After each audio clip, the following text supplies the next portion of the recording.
అంగస్తంభన సమస్య లేదా erectile dysfunction అనేది మగవాళ్ళు కామన్గా ఎదుర్కొనే సెక్షువల్ సమస్య. అయితే ఈ అంగస్తంభన సమస్య లేదా ఎరెక్టైల్ డిస్ఫంక్షన్కి చాలామంది యూజ్ చేసే పీడీ5 ఇన్హిబిటర్ ట్యాబ్లెట్స్ అంటారు. ఈ ట్యాబ్లెట్స్తో చాలామందిలో ఈ సమస్య అనేది క్లియర్ అయిపోయింది. కానీ కొంతమందిలో ట్యాబ్లెట్స్ వాడుతున్నా కూడా సెక్షువల్గా అంగం గట్టిపడక ఇబ్బంది పడుతున్నారు. అటువంటి వాళ్ళలో ఈ షాక్ వేవ్ థెరపీ అనేది యూజ్ చేస్తాము. దీన్ని extra corporeal shock wave therapy లేదా లో ఇంటెన్సిటీ షాక్ వేవ్ థెరపీ లేకపోతే పిజో వేవ్ థెరపీ అని అంటారు.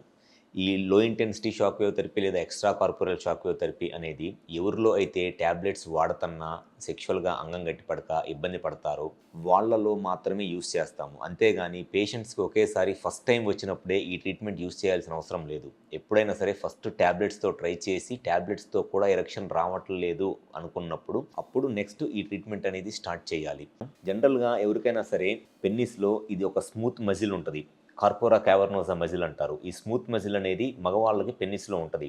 ఈ మజిల్కి బ్లడ్ ఫ్లో వచ్చినప్పుడు ఈ బ్లడ్ ఫ్లో వల్ల ఇక్కడున్న మజిల్ ఎక్స్పాండ్ అయ్యి మజిల్ రిలాక్స్ అయ్యి మజిల్ సాగి దానివల్ల పెన్నిస్కి ఎరెక్షన్ వస్తుంది అండ్ సెక్షువల్గా కలవగలుగుతారు. ఎవరిలో అయితే ఈ పెన్నిస్కి వచ్చే బ్లడ్ ఫ్లో తగ్గిపోయిద్దో అంటే షుగర్ వల్ల కానీ బీపీ వల్ల కానీ స్మోకింగ్ వల్ల డయాబెటీస్ వల్ల లేకపోతే కొన్నిసార్లు పెన్నిస్కి ఉన్న బ్లడ్ ఫ్లో ప్రాబ్లం వల్ల ఈ మజిల్ అనేది డ్యామేజ్ అయిపోయి దీనికి వచ్చే బ్లడ్ ఫ్లో తగ్గిపోయిద్దో అటువంటి వాళ్ళలో ఈ షాక్ వేవ్ థెరపీ అనేది మనం యూస్ చేస్తాం.